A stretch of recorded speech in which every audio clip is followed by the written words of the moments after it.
এক সাদেক কায়েমের কাছেই তারেক রহমানের ফ্যামিলি কার্ড, কৃষি কার্ড, আনএমপ্লয়মেন্ট কার্ড সব ফানুস হয়ে উড়ে গিয়েছে। বরং সাদেক কায়েম যা করেছেন তা মানুষের কাছে অতীতের আস্থার ফলন হিসেবে দেখা দিয়েছে। সাদেক কায়েম কি এমন কাজ করেছেন যার জন্য এত আস্থা বেড়ে যাবে মানুষের? শুধু সাদেক কায়েমের কারণেই মানুষ জামায়াতকে ভোট দিয়ে বিজয়ী করবে? সেই বিষয়ে তো আপনাদের সাথে পুঙ্খানুপুঙ্খানু আলোচনা করবই। তবে তারেক রহমান যা করছেন, সরকারের সেই হিম্মত না থাকলেও, নির্বাচন কমিশন তারেক রহমানকে শোকজ দিতে না পারলেও মানুষ কিন্তু তাকে সাইকোলজিক্যালি শোকজ দিয়ে দিয়েছে। মানুষ সীমালঙ্ঘনকারীকে পছন্দ করে না। আল্লাহ যেমন পছন্দ করে না, মানুষও পছন্দ করে না। মানুষ ভাবতে শুরু করেছে তারা এখনই যদি এইভাবে সীমা লঙ্ঘন করে তাহলে ক্ষমতায় আসার পর আমাদের সাথে তখন কি করবে, সেটি মানুষের মনে আরও ভয় দেখিয়ে দেয়। তারা হয়তো ভাবছে আওয়ামী লীগ যেভাবে মানুষকে ভয় দেখিয়ে বিভিন্ন বৈতরণী পার হতো, জনমত তৈরি করত মিডিয়ার মাধ্যমে, এখন তারা তাই করবে। আসলে সেই সময় তো শেষ, তাই না? প্রজন্মটি নতুন।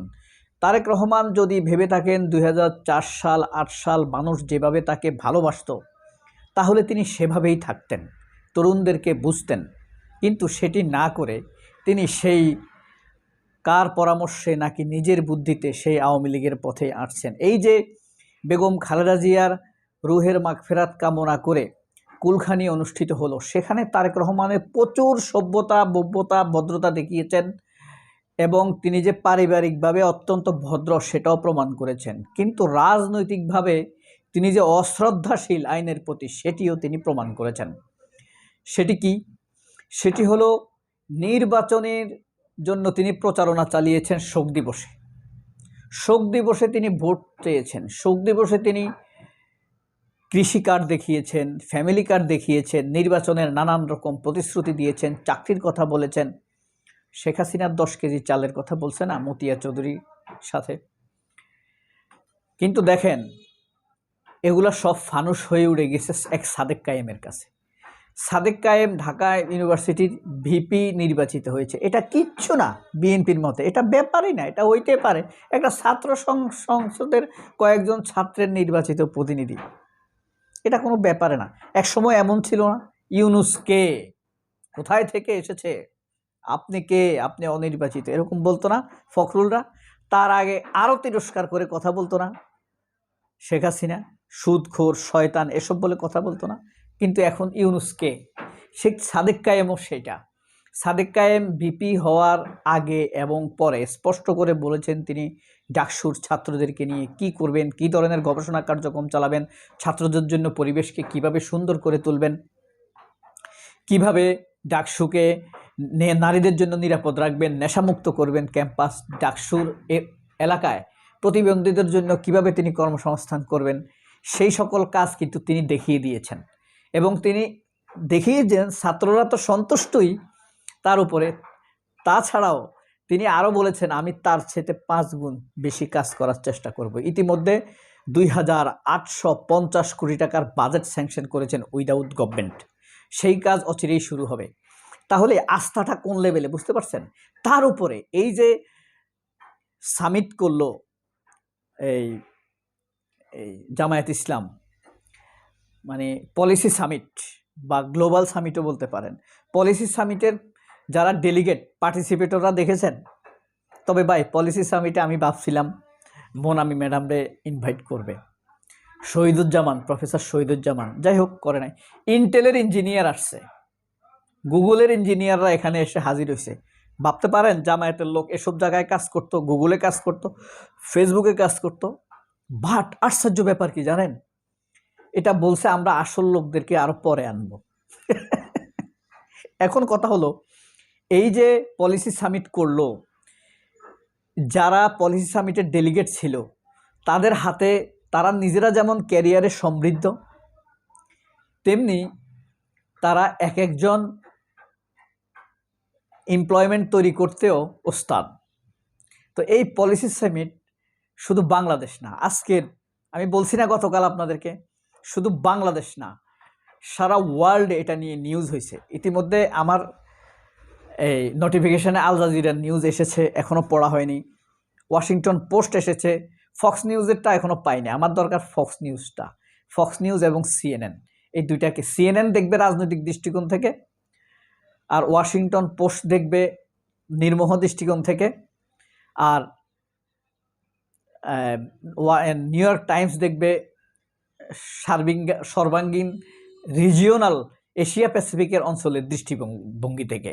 এক এক পত্রিকা কিন্তু এক এক পলিসিতে এক এক দৃষ্টিভঙ্গি থেকে দেখে। তাহলে তা মানে এটা কিন্তু সাদেক কায়েমের একটা মানে অন্যতম প্রধান প্রতিশ্রুতি ছিল তার ম্যানিফেস্টোতে, যখন তিনি ইলেকশন করেন। এমনকি ইলেকশনে জেতার পরেও তিনি ভুলে যান নাই, বিভিন্ন নিজেকে নিজে স্মরণ করিয়ে দিয়েছেন, ছাত্রদেরকে স্মরণ করিয়ে দিয়েছেন কিভাবে তিনি চাকরির বাজার তৈরি করার জন্য চেষ্টা করবেন। বিএনপি আর শুধু যে সাদেক কায়েমের কাছে ধরা তা না, সাদেক কায়েমের এই যে পলিসি সামিটে বিএনপির এসব ভিক্ষা টিক্ষা কাজ করবে? কোনো কাজ হবে? কোনো কাজ হবে না ভাই। যে ভিক্ষা নেয় সে মসজিদের সামনে থেকেও নেবে, যে নেয় সে তারেক রহমানের কাছ থেকেও নেবে, শেখ হাসিনার কাছ থেকেও নেবে। তারেক রহমান যে এই 1,80,00,000 পরিবারকে 1,80,00,000 কার্ড দিবে, 1 কোটি ধরেন আপনি, তাহলে 1,000 টাকা করে হলে 1,000 কোটি টাকা, 2,000 টাকা করে হলে 2,000 কোটি টাকা প্রতি মাসে, বছরে 24,000 কোটি টাকা। এই টাকা তারেক রহমান কোথায় থেকে নিবে? সরকারের থেকে নিবে না। সরকার তখন কি করবে? মানে তখন ওই আমাদের গ্যাসের দাম বাড়াবে, আমাদের বিদ্যুতের দাম বাড়াবে, ট্যাক্স বাড়াবে, গাড়ির ট্যাক্স বাড়াবে, পণ্যদ্রব্যের দাম বাড়াবে, তেলের দাম বাড়াবে, সব কিছু আপনার আমার ঘাড়ের উপর থেকে নিবে। আপনি ফ্যামিলি কার্ড বলেন আর যাই করেন। আর যদি আমরা স্ব অবস্থান থেকে উদ্যোক্তা হতে পারি, নিজে একটা দোকান দিতে পারি, একটা চাকরি করতে পারি, হ্যাঁ, একটা ইউটিউব চ্যানেল দিতে পারি। আপনারা যারা আমার ভিডিও শুনেন, আপনারা সবাই একটা করে ইউটিউব চ্যানেল করেন ভাই, আমি সহযোগিতা করব। সাবস্ক্রাইব বাড়ানোর ক্ষেত্রে আমি সহযোগিতা করব, কিভাবে এটাকে মানে মনিটাইজ করবেন আমি সহযোগিতা করব, অ্যালগোরিদম কিভাবে বাড়তে পারে সেভাবে আমি সহযোগিতা করব। আপনারা করতে পারেন, এটা একটা চমৎকার বিষয়। অনেক টাকা ইউটিউবে, মাসে আপনি প্রতিদিন 1-1.5 ঘন্টা 2 ঘন্টা সময় ব্যয় করে মাসে আপনি নির্ঘাত 1 লক্ষ টাকা কামাইতে পারবেন। পরিশ্রম করতে হবে 6 মাস থেকে 7 মাস অথবা 1 বছর। যাই হোক, এটা রিকোয়েস্ট করছি আপনাদেরকে, বিকল্প একটি আপনারা করতে পারেন। আপনার মনের কথা বললেন, আপনার যে বিষয়ে স্কিল আছে সেই বিষয়ে বললেন, আপনি যে চাকরি করেন সেই অভিজ্ঞতার কথা বললেন, হ্যাঁ, একটি চ্যানেল করতে পারেন। তারেক রহমান আরও একটা ধরা আছে তারেক রহমানের, সেটা হলো বিএনপির মাঠ পর্যায়ে 100 বিদ্রোহী প্রার্থী, মানে বহিষ্কার করার পরেও 100টি আসনে বিএনপির বিদ্রোহী প্রার্থী রয়েছে। তারাই বিএনপিকে তারেক রহমানকে শেষ করে দিবে। এখানেই জামায়াতের স্ট্রেংথ, শক্তি। একটিও বিদ্রোহী প্রার্থী নেই, একটাও নেই। তাহলে এই লোকরা নিজের স্বার্থেই তো বিদ্রোহী হয়েছে, নিজের নেতার কথার বিরুদ্ধে গিয়ে আনুগত্য লঙ্ঘন করে, তাই না?